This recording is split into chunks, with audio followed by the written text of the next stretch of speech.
السلام علیکم دوستو، حجاز کا قافلہ سیریز کی چوتھی قسط میں خوش آمدید۔ آپ سے درخواست ہے کہ اس سیریز کی پچھلی ایک ساتھ ضرور دیکھیں اور میرا چینل سچائی نیٹ ورک سبسکرائب کر لیں۔ حضرت خالد بن ولید رضی اللہ عنہ نے عراق کے محاذ پر پہنچتے ہی ایران کے سرحدی علاقوں کے گورنر ہرمز کے نام خط لکھا اور ایلچی کو وہ خط دے کر روانہ کیا۔ ہرمز ایک صبح اپنے عظیم الشان محل کے ایک کشادہ کمرے میں چند ایرانی سرداروں کے ساتھ بیٹھا ہوا تھا۔ وہ سلطنت کے کوئی امور سر انجام دے رہا تھا کہ ایک دربان کمرے میں داخل ہوا۔ اس نے ایک عرب کے آنے کی اطلاع دی جو خود کو مسلمانوں کا ایلچی کہہ رہا تھا۔ ہرمز نے ایلچی کو اندر بلایا اور انتہائی حقارت سے آنے کی وجہ پوچھی تو مسلمان ایلچی نے حضرت خالد بن ولید رضی اللہ عنہ کا خط ہرمز کے حوالے کیا۔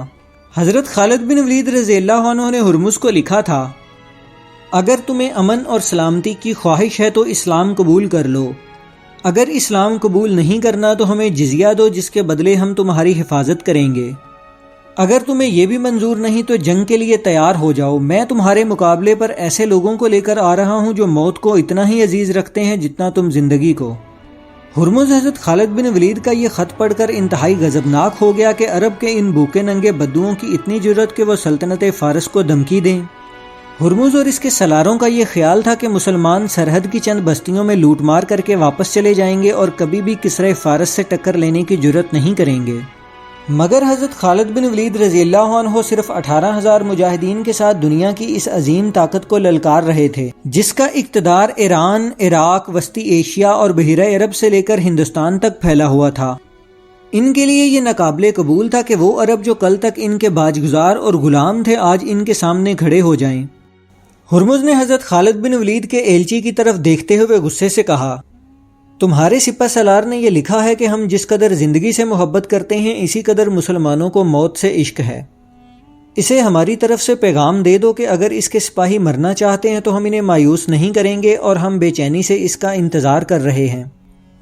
حضرت خالد بن ولید رضی اللہ عنہ کے ایلچی نے کہا، آپ کو زیادہ دیر انتظار نہیں کرنا پڑے گا، حضرت خالد بن ولید کی قیادت میں ہمارے گھوڑوں کی رفتار بہت تیز ہے۔ ہرمز غضبناک ہو کر چلایا، اسے محل سے نکال دو اور اگر غروب آفتاب تک یہ ہماری سرزمین میں نظر آیا تو اسے قتل کر دینا۔ مسلمانوں کا ایلچی ہرمز کے محل سے نکلا اور اسلامی پڑاؤ میں پہنچ کر حضرت خالد بن ولید کو ساری صورتحال سے آگاہ کیا، جس پر حضرت خالد بن ولید رضی اللہ عنہ نے فوری طور پر اسلامی لشکر کو پیش قدمی کا حکم دیا۔ کچھ دن بعد حفیر کے میدان میں فرزندان توحید اور مجوسیت کے علمبردار ایک دوسرے کے سامنے کھڑے تھے۔ حضرت خالد بن ولید کے لشکر کی تعداد صرف 18,000 جبکہ ہرمز کا لشکر 50,000 کے قریب سپاہ پر مشتمل تھا اور کسرہ فارس کی طرف سے مزید کمک بھی پہنچ رہی تھی۔ ہرمز اس علاقے میں موجود پانی کے تمام کنووں پر قبضہ کر چکا تھا اور اس کا لشکر بہترین ہتھیاروں اور ساز و سامان سے لیس تھا۔ ایک طرف ظاہری اسباب اور تعداد کی فراوانی تھی جبکہ دوسری طرف اسلامی لشکر تھا جسے صرف اللہ کی مدد پر بھروسہ تھا۔ ایرانی اپنی طاقت اور تعداد کی وجہ سے بہت پرجوش اور مطمئن تھے۔ اس جنگ میں کئی ہزار ایرانی سپاہیوں نے خود کو زنجیروں میں جکڑ رکھا تھا تاکہ وہ پسپا نہ ہو سکیں اور میدان جنگ میں ہی اپنی جان دے دیں۔ اسی لیے اس جنگ کو جنگ سلاسل بھی کہا جاتا ہے۔ ایرانی لشکر کے سامنے ہاتھیوں کی دیوار تھی جس کے بالکل درمیان ہرمز اپنے دیو پہ کر ہاتھی پر سوار تھا جو سونے اور چاندی کی زنجیروں سے آراستہ تھا۔ دونوں لشکر جب سامنے آئے تو ایرانی لشکر سے ایک سوار نکل کر سامنے آیا اور حضرت خالد بن ولید سے کہا، میرے آقا ہرمز تمہیں مقابلے کی دعوت دیتے ہیں۔ حضرت خالد بن ولید رضی اللہ عنہ نے ہرمز کی دعوت کو قبول کیا اور میدان جنگ کے وسط میں پہنچ کر ہرمز کا انتظار کرنے لگے۔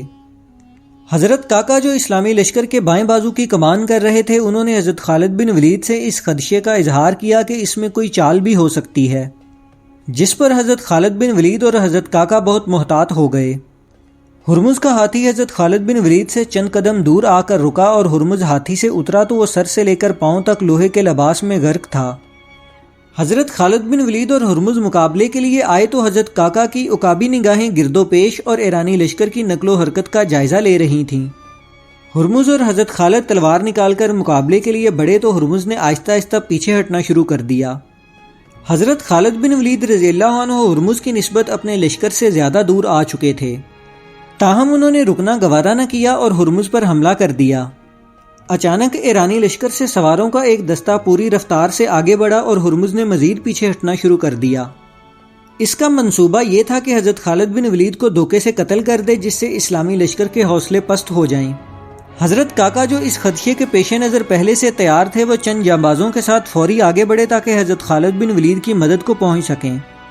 ہرمز کو یقین تھا کہ حضرت خالد بن ولید اپنے ساتھیوں کی نسبت ایرانی سواروں کو زیادہ قریب دیکھیں گے تو واپس بھاگنے کی کوشش میں مارے جائیں گے، مگر اللہ کی تلوار کے متعلق اس کے اندازے بہت غلط تھے۔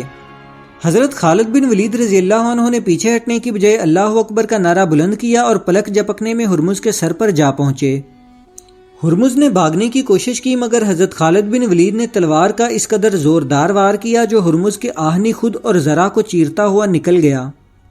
دوسرے ہی لمحے میدان میں ہرمز کی خون سے لت پت لاش پڑی ہوئی تھی۔ اسی اثناء میں ایرانی سوار حضرت خالد بن ولید کے سر پر پہنچ چکے تھے۔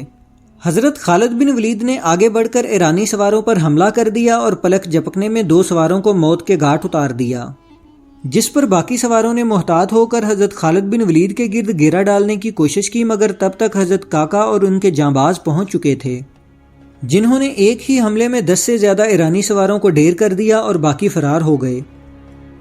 ایک مجاہد نے ہرمز کا سر نیزے پہ چڑھا کر دونوں لشکروں کے درمیان بلند کر دیا۔ اسلامی لشکر سے اللہ اکبر کے فلک شگاف نعروں کی آوازیں بلند ہوئیں جبکہ ایرانی لشکر میں اپنی تمام تر طاقت اور تعداد کے باوجود سراسیمگی پھیل گئی، مگر ہرمز کی موت کے باوجود ایرانی سردار اپنی طاقت، تعداد اور تربیت کی وجہ سے بہت پر امید تھے کہ وہ مسلمانوں کے اس چھوٹے سے لشکر کو شکست دے دیں گے۔ چنانچہ انہوں نے پوری طاقت سے اسلامی لشکر پر حملہ کرنے کا حکم دے دیا جس کے ساتھ ہی ایرانی فوج نے مجاہدین پر حملہ کر دیا۔ جنگ سلاسل تاریخی حوالے سے بہت اہمیت کی حامل ہے کیونکہ یہ سلطنت فارس اور مسلمانوں کے درمیان پہلی باقاعدہ جنگ تھی۔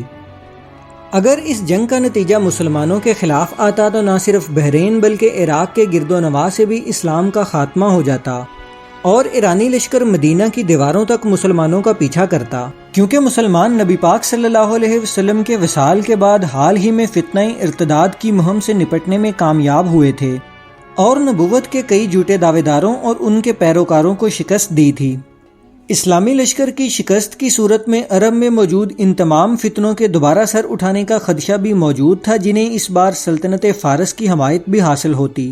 اس کے علاوہ اسلامی لشکر کو فوری طور پر کوئی کمک بھی نہ مل سکتی تھی کیونکہ دوسری طرف شام میں مجاہدین اسلام سلطنت روم کے خلاف بھی برسر پیکار تھے۔ حضرت خالد بن ولید رضی اللہ عنہ اور تمام اسلامی لشکر اس جنگ کی اہمیت سے بخوبی آگاہ تھے۔